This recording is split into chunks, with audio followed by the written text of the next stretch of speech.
Hello. Come on in, guys. Grab your seats.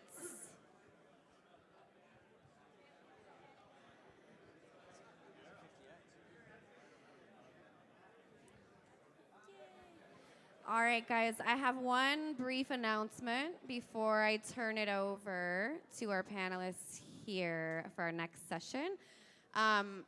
Some of you have mentioned it, and some of you, I'm sure, have seen. If you haven't heard or seen, there is a scheduled emergency broadcast alert going on at 11:20 a.m. today. So this panel should wrap at 11:15 a.m. We should be done before that. But I am flagging to you guys that we might have a little bit of 5 minutes before everyone's phone starts screaming. So just letting you know. And with that, I'm going to turn it over to our session. Thank you, Morgan. Hi, everybody. Thank you so much for joining us. We're going to do introductions right now. I'm Genya Edie Marshall, and I'm from the Disney Music Group, and I lead the music research Q-Sheet team, and we do all of the Q-Sheet reporting globally. So that is my role. I may look like I know what I'm doing, and I'm wearing my YouTube jacket so that's certified so that I can kind of prove that I know a little bit about this, but thankfully, I am not answering the questions today. So let's get started. I'm going to go down, go down the panel. Hi, my name's Rob Smith. I'm the Senior Vice President of Creative Sync for Extreme Music. So working with clients on finding the music, licensing, anything else they kind of need. And I definitely don't know what I'm talking about. We're in trouble. Hi everyone, I'm Kinney. I'm the CEO and co-founder of Music Mesh. Music Mesh is a new platform. It's for building albums, music catalog, and distribution. Hi, I'm Jo Gregory. I'm Head of Strategy and Operations at Cavendish Music. I kind of look at our international partnerships and what we're doing internally and externally. And I'm not a member of Westlife. Hi, everyone. Good morning. My name is Brian Bakke. I'm the Director of Business Development at Orpheum. We're a music tech company that builds software for production music companies, record labels, publishers, and helping them maximize their revenues across the UGC platforms. Okay, so before we get started, this is a really complicated topic, and that's probably why you're all here to learn something, as am I. I just want to give you a couple of market insights and stats before we start. And let me just pick a few here. Emerging platforms. And when we say that in terms of the revenue importance to the music rights holders.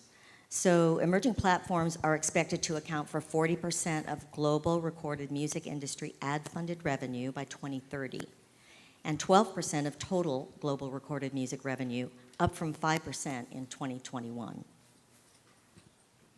Let's see here. Emerging platforms, which include Facebook, TikTok, Snapchat, Instagram Reels, various video games, and podcasts, represent 30% of the global record industry's ad-funded revenue in 2021. These are all from Goldman Sachs, Music in the Air report, June 2022. And let's just give you one more. It is estimated that 60% of emerging platform revenues in the music industry last year came from short-form video and/or social media, which includes TikTok, YouTube, Shorts, Instagram Reels, and Snapchat Spotlight. So let's kick this off with a couple of questions. And Joe, for you, how is the current growth of UGC impacting your business, and what is Cavendish doing to harness the UGC boom? UGC has always been something that's just sort of in the background, like ticking along, really. It was never really a main core of our business. And then early last year, one of our tracks was used by a French comedian on a TikTok, and it exploded, and it's now not been out of the top 10 in TikTok. So it went wild. We had to educate ourselves quite quickly. UGC platforms, they all operate differently in terms of how their music policies, and so we had to sort of really investigate how we were going to get paid from these streaming Right. platforms. We've made sure that all of our music is correctly placed with our DSP. It's really important that you get a decent DSP. Right. We've started a UGC library, so we've pulled some content from our production label and also created some new content specifically for these platforms. And yeah, we've just sort of made sure that we've kind of with the right partnerships in terms that we're collecting properly Yeah, as well. it's a lot. Yeah. Do you have a team that is handling it, like a core team that works on that, or are you it? Yeah, there's a couple of us that we're now kind of like the UGC. Right. Yeah, it's become a new department now. Yeah, it is. It's a trip. Disney. Okay, so when Frozen came out, that's when Disney decided, oh, we need to be monetizing this. So of course my team was it, and I cannot begin to tell you how many bad covers of Let It Go I heard. I thought about it at night. I started singing it myself. It was bad. It was really bad. Anyways, luckily we have a whole other team that works on that, so I don't have to really worry about that. So Joe, what are the main challenges or concerns that you have in relation to UGC and emerging platforms? I think with like the likes of TikTok, they're still in their infancy, if you like. Right. So they're still kind of we're still kind of trying to work out their music policies. There's still certain issues with the likes of Meta. They've sort of pulled library from their sounds library, basically, because there's stuff going on with other companies, and so there's a legal battle happening. So we're still trying to feel some stuff out with them. So it's constantly changing. The landscape's constantly changing. So you're having to constantly educate yourself. But someone like YouTube, they've been going for many years now. Obviously, there's been a few things over the years. They've ironed a lot of creases out, and they seem to be the ones that are our biggest earners for sure. Wow. Rob, what about your? I know I wasn't supposed to pitch this to you, but I'm all about going with the flow. So, what about you? What are your main challenges? What is Extremes? I would say it's very, very similar to everything that Joe's just raised. I think that the challenge is that traditionally UGC started out as this additive or adjacent business. It's something that we're not like actively pursuing. And then when something blows up, then it's kind of like, well, how do we deal with this? And it will. How do we maximise it? Our example was, I think it was 2 or 3 years ago, our team in Poland synced a production music track in a Netflix production called 365 Days In, and the particular scene became kind of a dance of sorts on TikTok. And the next thing you know, we had major labels calling the office, wanting to know who the artist was, wanting to understand what was happening here, because it was charting, and Right. I think we've had like over 100 million streams and over 1 million TikToks. So, yeah, when that happened, we were thinking about things in a very different way all of a sudden. And, we don't really have any control over that, I suppose. It's just when it happens, how are you ready for that? What do you need to do to maximise it? Exactly, and you need the resources to do it. Yeah. So, you can't just... Who's got those? Exactly. Exactly. I do have some questions for you. So with the growth of UGC, what do rights owners need to do to ensure they get paid? I don't know why you got that question. I don't know you can why blame I Brian. That's a bit of a weird one. No, I think definitely you need to make sure that your works are registered correctly. I mean, I'm not trying to be condescending, but obviously if they're not, and that they're registered with all of the performing rights societies, Right. That your metadata is as good as it can be, that I guess for discovery that you're using any services like Shazam, so that if someone hears a track on a TV show or they hear a track somewhere else, that they're then going to find that piece of music and hopefully use it in their own content. Right. And then there's the delicate negotiation process of dealing with all of these platforms, which I certainly do not have the answers for. Yeah. I think it's very important to have a good partner. You know, Yes, absolutely. What type of UGC provides the biggest source of usage revenue for production music? Just if you could venture a guess. I'd say at the moment probably YouTube in terms of actually getting paid. Yeah. Just because it's, I don't know how you Yeah, feel about that, I would Joe, say but- YouTube by a country mile, to be honest. Yeah. It's their music policies are kind of all laid out. Right. It's a lot of transparency. It's a well-oiled machine, and it just seems to be, you Yeah. know. Yeah, and you have situations where something might blow up on TikTok and then it's also being put on YouTube. Yeah. And so you might not get very much money from TikTok, but you might get a lot of money from YouTube. So Definitely. then it oftentimes would start on TikTok and then sort of, Or it could be simultaneous, or Yeah. I mean, I'm not looking at it that closely. Yeah, I don't think for us, because obviously Funny Song all the videos there's like 8 billion streams on TikTok at the moment, but those videos migrate over to YouTube, and then that's where it's generating that's when you're the really money. getting paid. Yeah, yeah. I see. Okay. So Kenny, I haven't forgotten you. How is metadata critical in the bigger picture for the success of production music catalogs? Well, metadata is always important. You know, even without UGC, you need metadata to get your royalties, get it out there, to discover music, as Rob said, so you can find music, creators can find the music, the tagging, etc. You also need it so that you can get paid. So if it's not it's incomplete or it's inaccurate, you're not going to get paid. So it's really, really important. But also, you want to find out usages as well. So when the music's paid and income's coming back, with the right data, you can actually then match it up and find out what kind of music was used, what kind of music you need to make more of, less of, that kind of thing. Right. So metadata has always been important, and it's sort of the backbone. And some people say it's the new oil data. Yeah, yeah. And it's not quite there yet.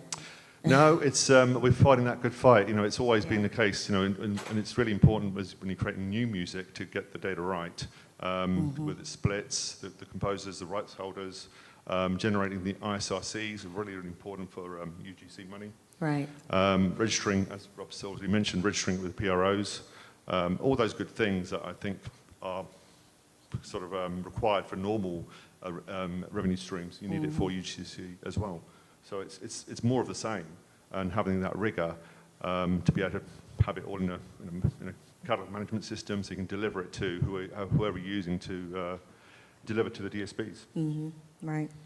So what can production music companies do to future-proof their business? As a technologist, you're not going to be surprised to say use technology. You're going to need to use AI. There's been a lot of talk at this PMC as well about AI to generate tagging. You know, to do it manually is very, very difficult and not consistent. So having that, so that when your creators on these platforms are trying to look for music, they're finding that music quite quickly. Maybe generating playlists using these systems as well, but also having software. You know, like Music Mesh to deliver to these platforms, and use services like Orpheum, you know, to actually get the. So the technology is really, really important.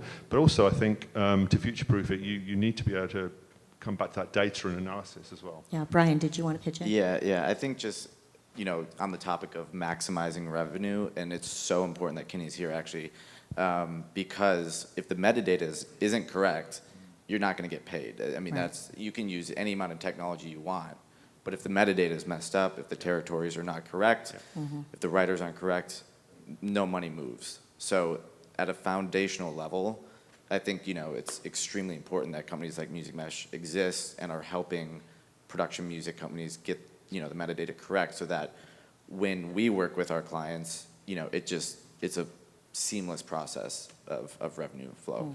Yeah. So Brian, there is a lot of talk about TikTok. That's hard to say. As the next big UGC platform, rivaling YouTube. do you want to talk about that a little bit, or? Yeah, I mean, I think it's no secret at all that I'm sure everybody's probably scrolled on TikTok for endless hours at some point. That's what we're talking about. Yeah. But, you know, what we've seen, and I think an excellent case study is both Rob and Joe's Assets, funny song, and you know, how that translates to YouTube, and, you know, YouTube Shorts, how this kind of content, you know, intersects with each other. And so TikTok is quite interesting. You know, the Media Match platform is very new, and trying to get the music onto the platform is very new, and you know, it's a very manual process. Yeah. But it's quite interesting because as a tech company, we are constantly trying to evolve our tech to not only, you know, maximize on YouTube, but eventually break into TikTok and other platforms, Instagram Reels, etc.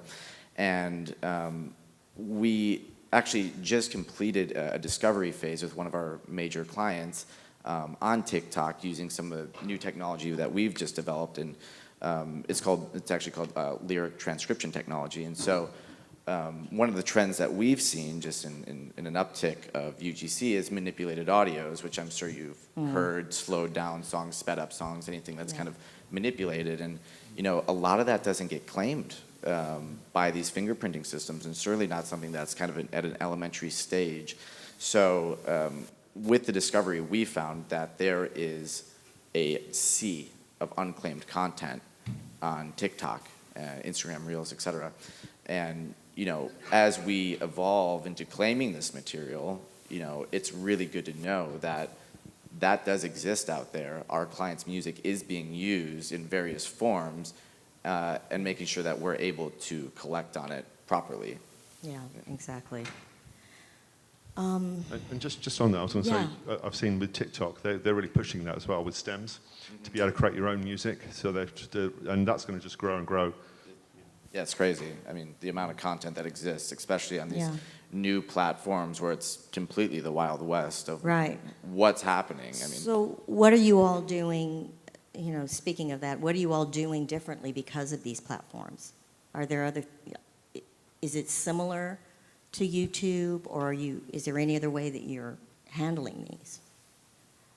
Well, I mean, I'm just going to be really honest here. We use Orpheum, and we use some other platforms to help us navigate that space. Yeah, because otherwise it's manual and it's crazy. We're focused on, you know, traditional synchronization, right? And we need someone with a lot of data and expertise to help us, you know, get into that side of things. Yeah. Same with everybody else? Yeah, I think same as Rob. But also, you know, I think as library companies, we have sites that are set up for B2B business. Our music isn't readily available from our site to be purchased for these kind of platforms. And so, you know, feeding into the likes of Licked or SyncVault or, you know, Songtrader to sort of make sure that you're maximizing your, you know, your music, and obviously, you know, having Orpheum, having good DSPs to sort of help with that. But yeah, it's an ever-changing landscape. So those are the technologies that are being utilized then by most people? Yeah. Yeah, go ahead, Kenny. Are you guys looking at sort of micro-licensing or licensing direct to these platforms at all? Yeah, it's what we are thinking about that side of things, for sure. Yeah, same, yeah. Okay, here's a big one. How can composers and rights owners know where, when, and how much their work is being used across the UGC platforms? What needs to happen to enable this? I had to do, it was the hardest one on here. I had to. Well, I think, you know, for Orpheum, because we work with libraries directly and not with composers directly, the data that we get and service back to our clients can really paint a really good picture of where the songs are being used. You know, production music it's so important to, you know, clear things across UGC when you do a license or a micro license like that. But we're actually okay, let's switch. It's so important, you know, just in terms of being able to price your library and understanding where it's being used, and then understanding trends. And so, you know, being able to feed that back to our production music clients has been immensely helpful, I think, in understanding trends and certainly relaying that back to their clients and the composers. Yeah. Anybody else venture to? Just registrations. Yes, absolutely. Yeah, registrations, metadata. Registrations with the right metadata. Metadata, yep. Right? Because if you're registering it incorrectly, forget about it. Yeah, that metadata is so important. I've seen that, yeah, a few times. Let's see, we're at the 10 minutes before. This goes to 10:45, right? Okay, yeah. Okay, should we kick it off for questions? Sure.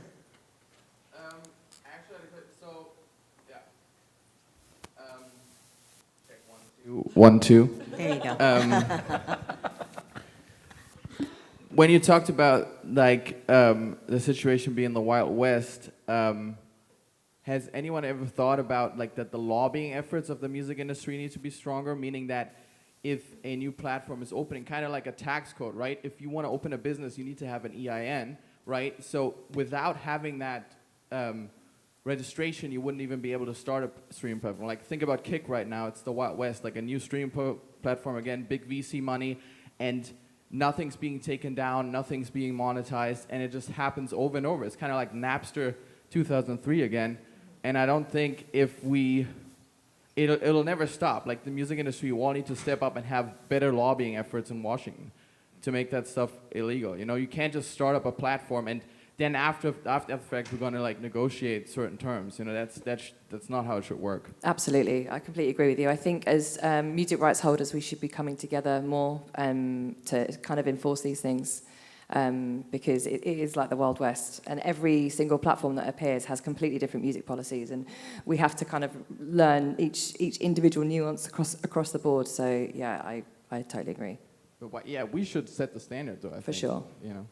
Kind of like a compulsory rate or something like that. Yeah. We're going on strike, guys. Right here.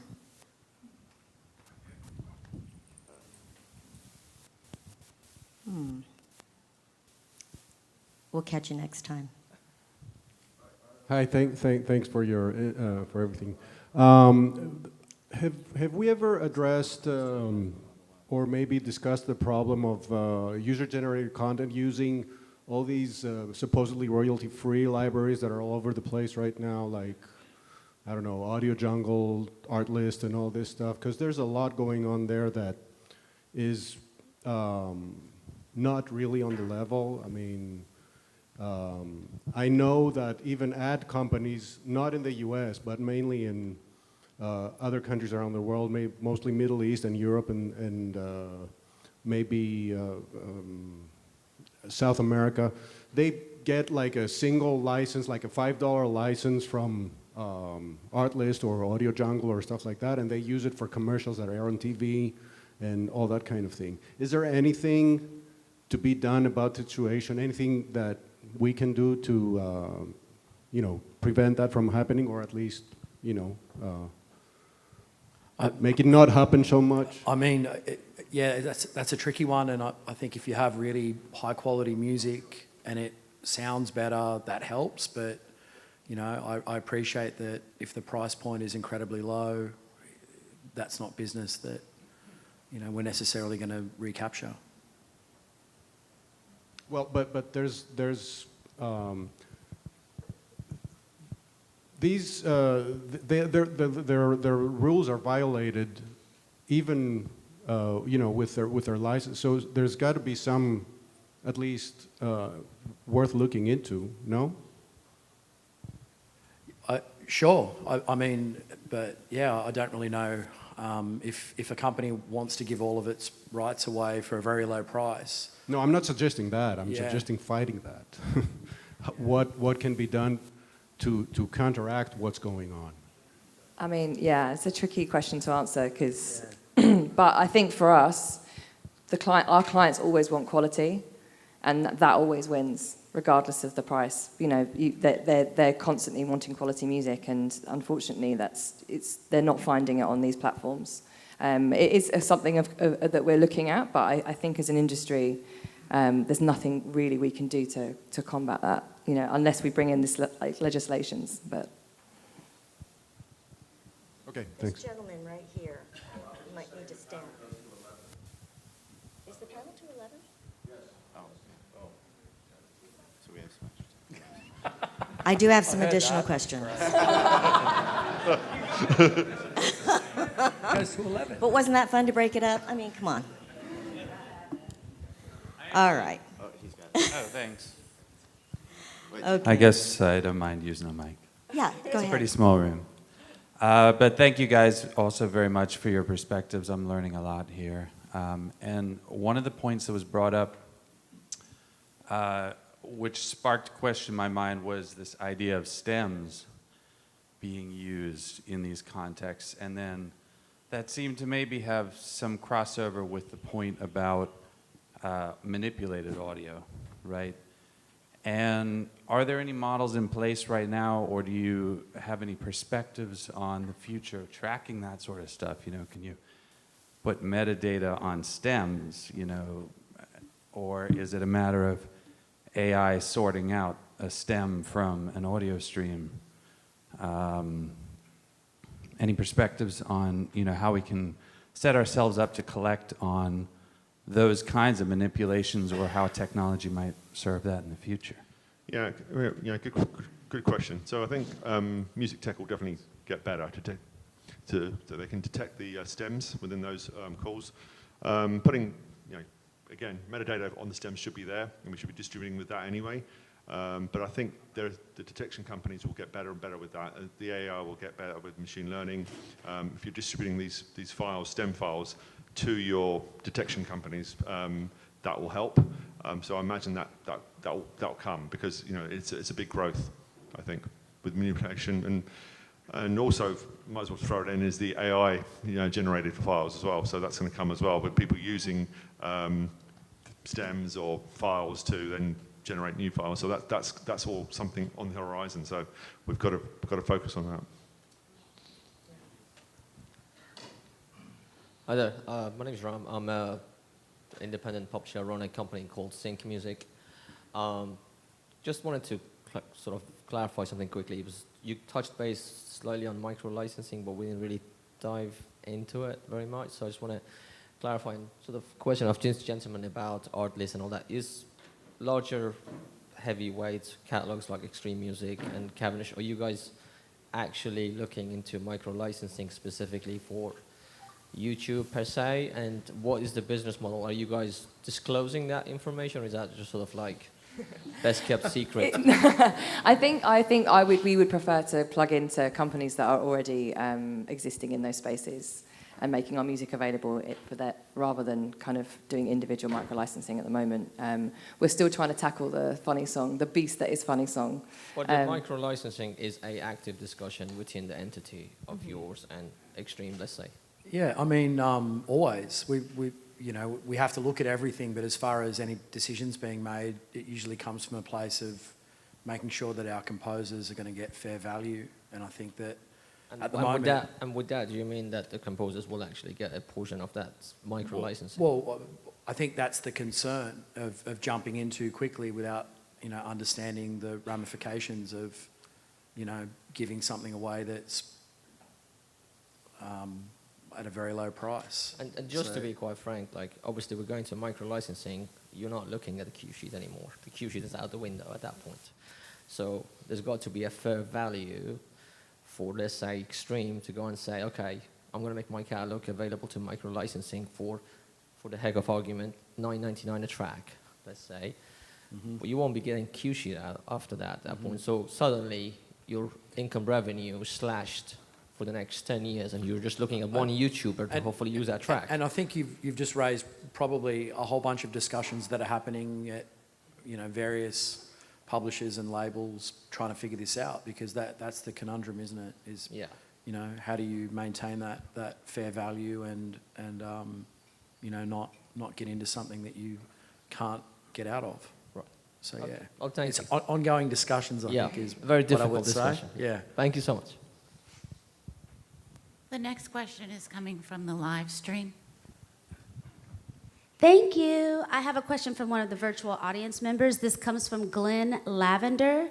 He says, in regards to metadata in PRO registration, I'm only able to add writers, publishers, song title, length, and genre. Are there other metadata tags that should be included? Yeah, that's sort of the minimum they need, but you should be storing like genres, tagging, instruments, etc. The PROs don't need that, but I think from your sake, for your publishing, your production music company, you need that yourself, and storing it out so for discovering music, etc. And then on the side of the income side, it depends on the PRO. I know different PROs have different sort of minimum standards, so yeah, it's difficult to answer that. You know what you should be sending the PRO. Hello. One of the issues that has plagued my clients in the past is where correctly licensed usage has been taken down by a sort of rights management company. I know that's been a sort of a common problem perhaps in the past. What kind of technological updates have been made which sort of counteracts that? Just to give you an example, if a catalog owner or sub-publisher were to license music for something that was then live streamed, if that live stream was taken down mid-live stream, that wouldn't obviously be particularly great. Have things changed in the last few years to sort of prospectively allow list things? I mean, yeah, so at Orpheum, what we've been able to do is kind of proactively make sure that licenses are cleared, especially in the use case of like live streaming. That has been historically a problem in clients receiving claims, but our product Sync Tracker proactively clears those claims. It goes through a review queue, an API call, and it basically does a sanity check against the entire licensing platform that we maintain to make sure that clients aren't receiving claims on properly licensed videos. I think a lot of hiccups arise when the process isn't done correctly, and then people get concerned, oh, now I've got a claim, but really if we just follow along the Sync Tracker product and what we're able to do in the license codes and the allow listing process, everything works completely smoothly. And I think maybe Joe or Robbie, you can maybe talk to your experience with it. We've had no issues since moving over in that aspect. It's been a very quick and pain-free system. Yeah, it's challenging when you have sub-publishers all over the world that are experiencing these issues, and so it's really important to have a partner that has great technological tools and also just response time if something does go wrong, to be able to sort it out very quickly.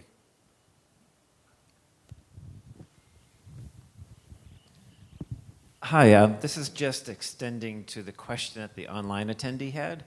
I know there's a company here that actually will help you with metadata and revise and improve and optimize. I'm wondering if any of you are aware of a resource or a template where we can improve our own metadata, especially for new tracks, that is standard, current, optimized, and lean. I think so specifically for the YouTube front, whatever, if your catalog is with a larger company, so, Cavendish, Extreme, whatever, if they have a YouTube provider or service provider, they should be able to give you a template specifically for YouTube. That is a standardized template that any service provider uses. So that's something that I think would be extremely helpful. I think on the composer front to understand what the metadata picture is and is required to collect properly. I don't know, Kenny, maybe you have a Yeah, no, thought. absolutely. No, you're right. That should be able to be provided, or you use a tool that allows them to that, to put it in up front. The composer can put it in, or the production house can put it in. So yeah, agreed. Thank you.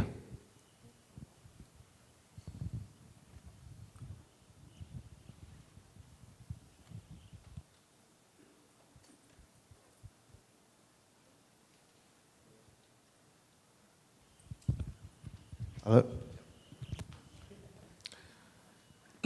I have a question regarding specifically to the fair value, as you alluded to, of the value of the music.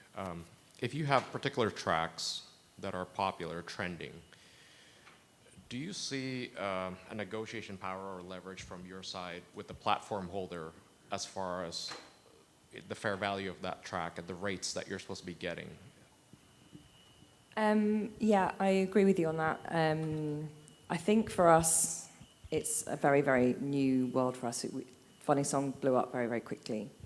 It's difficult to have conversations with these platforms, as you know. But I think for us, the revenue's been healthy with other platforms, so we don't feel that we need to redress the balance in a sense. But it will be a larger conversation that we need to have with these rights, with these platforms for sure. Yeah, my question is specific to the ability to bifurcate claims on platforms and with service providers. We have a multi-channel network on YouTube, audio, visual content. So we have audio that we'd like to be able to claim, and then visual that our partners would like to be able to claim. Is that on the horizon? Is there a world where we're able to bifurcate that revenue stream? That's a really good question.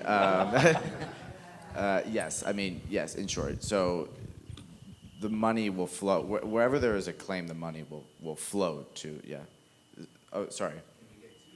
Yeah, of course. Yeah, exactly. And so on the audiovisual side, you can absolutely get claims. There are certain levels of claiming that can be done across YouTube, depending on what rights that you have on it.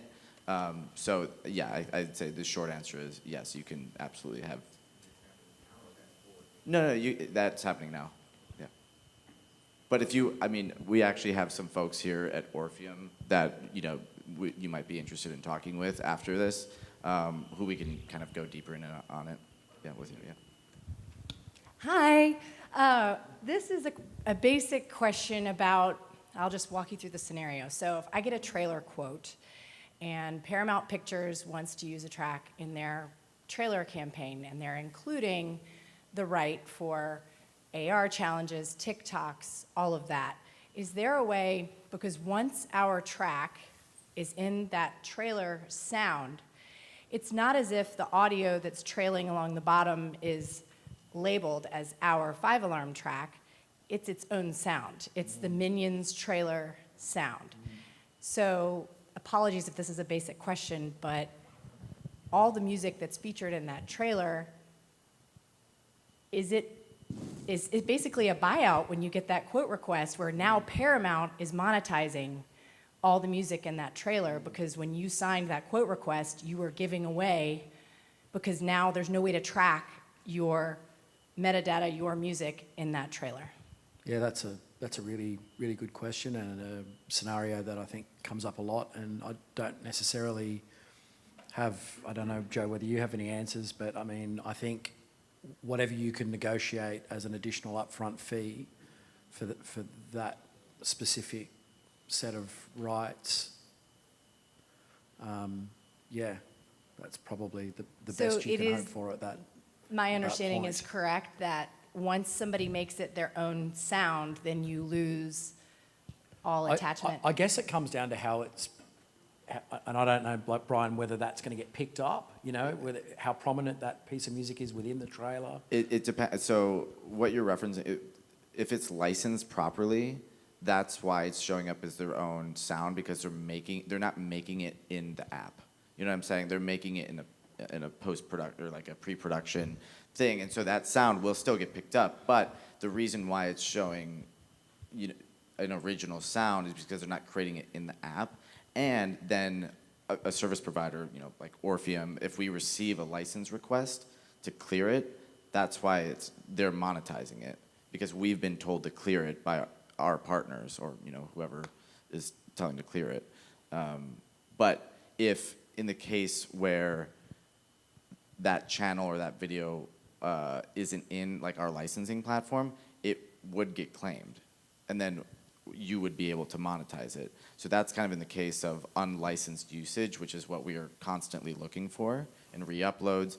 But if your partner who you sold a license to has an original audio containing your music, it's probably because they licensed it and they're now monetizing it, and we've received a request to release the claim. So that's if that's helpful. Does that answer your question at all? It's more from TikTok because then users all over the world can pull that Minions original sound and make their own content with it. So essentially, libraries that are not buyout are becoming buyout because once you sign that quote request for a trailer from 10 years ago, and then who knows what's going to go viral, and then even with mechanical laws in different countries, I might not be legally allowed to assign that right because someone in another country doesn't have the right to sync that track. It just opens up all of these questions that I didn't know if you guys had any of the answers to. Certainly not. I mean, this is kind of what I was alluding to earlier. It's kind of the Wild West, especially on TikTok, and we're at Orpheum like aggressively trying to build this technology, and most of it is built, but these types of problems is what we're trying to solve. Exactly that point, because it might be an original sound, and now you've got 1 million people using this original sound that might not be in the creator blanket license fee fund that is paid out to the rights holders, which is that's a great question, and I think it's a continuous problem that everybody's wanting to solve and figure out. Yeah.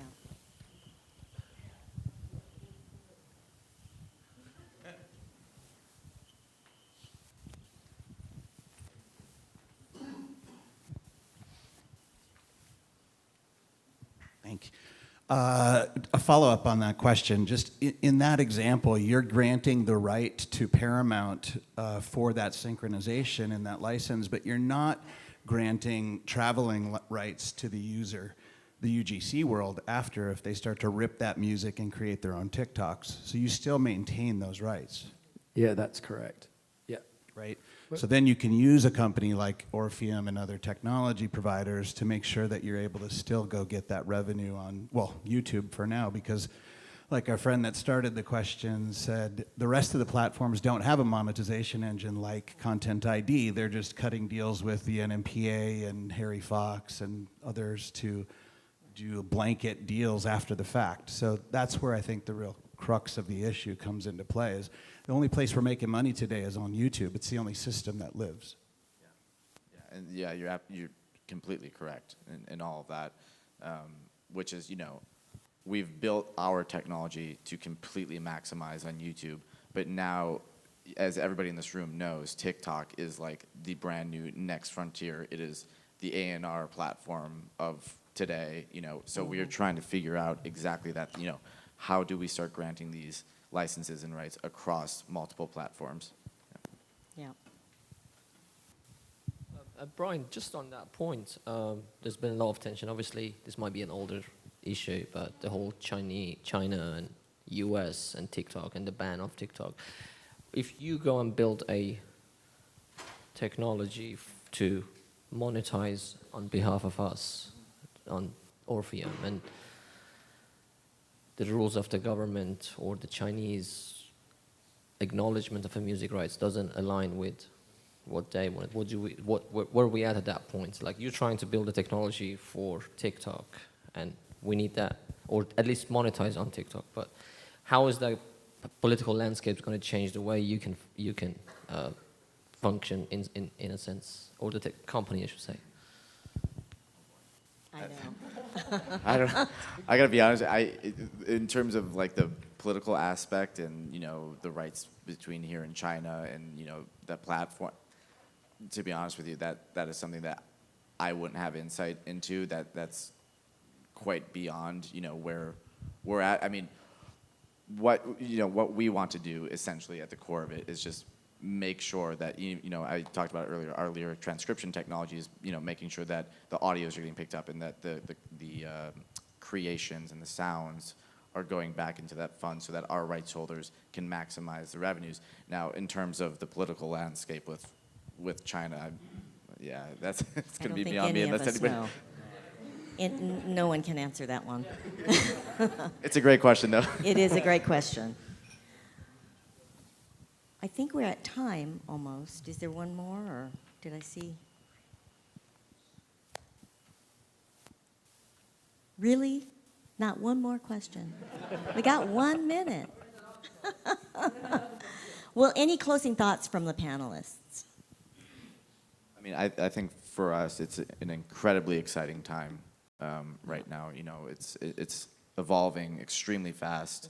Yeah. And, you know, working with the right partners, Music Mesh, et cetera, you know, having amazing clients who are constantly willing to be open to experimenting and, you know, looking at the technology and what we're able to do has been, you know, immensely helpful. So, you know, if your catalog is with, you know, a larger company or something, that, you know, don't be afraid to ask those questions about, you know, who is servicing our catalog on UGC? What are we doing to make sure that we're collecting properly? So, you know, asking kind of driving questions to make sure that your catalog is collecting properly across user-generated content sites is incredibly important. Right. And I think for us, we're always very keen to always protect the writers and our composers.